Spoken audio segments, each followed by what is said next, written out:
Assalamualaikum warahmatullahi wabarakatuh. Implementasi prinsip geografi untuk mendukung kegiatan perencanaan dan pengembangan pariwisata.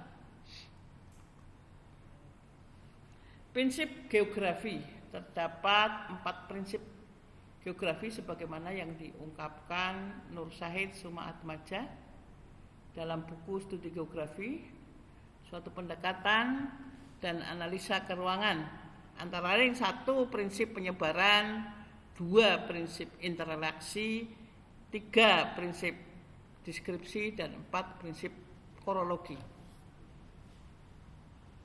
Prinsip penyebaran. Prinsip penyebaran dapat digunakan untuk menggambarkan gejala dan fakta geografi dalam peta serta mengungkapkan hubungan antara gejala geografi yang satu dengan yang lain. Hal tersebut disebabkan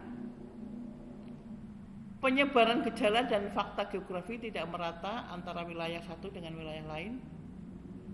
Prinsip penyebaran digunakan untuk mengetahui perbedaan potensi objek wisata, eksternal, pendukung objek wisata, penyebaran jenis-jenis objek wisata, serta fasilitas penunjang objek wisata yang satu dengan yang lain. Sekarang prinsip interrelasi. Apa itu? Prinsip interrelasi digunakan untuk menganalisis hubungan antara gejala fisik dan non-fisik. Ini tersebut dapat mengungkapkan gejala atau fakta geografi di suatu wilayah tertentu. Sebagai contoh adalah adanya penggunaan wisata di suatu daerah akan berdampak pada kondisi sosial, ekonomi, dan budaya masyarakat sekitar objek wisata. Contoh lain dari prinsip ini adalah perencanaan dan pengembangan kawasan objek wisata, baik dapat meningkatkan daya saing kawasan objek wisata tersebut.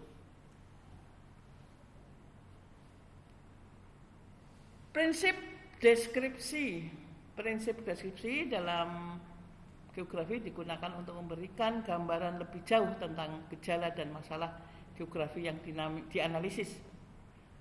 Prinsip ini tidak hanya menampilkan deskripsi dalam bentuk peta, tetapi juga dalam bentuk diagram, grafik maupun tabel.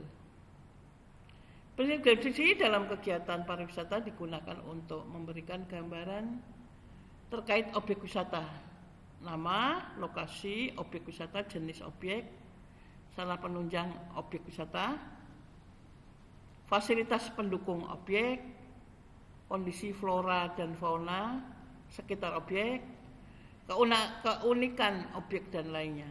Selanjutnya, gambaran deskripsi objek wisata itu dapat ditampilkan dalam bentuk grafis, tabel maupun peta.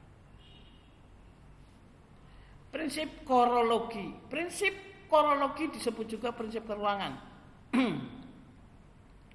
Prinsip korologi ini dapat dimanfaatkan untuk menganalisis gejala, fakta, dan masalah geografi ditinjau dari penyebaran, interrelasi, dan interaksinya dalam ruang. Sebagai contoh, untuk mengaji masalah perbedaan pengembangan pariwisata di suatu daerah perlu mengkaji faktor penyebab terjadinya perbedaan dampak yang ditimbulkan dengan adanya perbedaan dalam hal pengembangan pariwisata tersebut. Terima kasih. Wassalamualaikum warahmatullahi wabarakatuh.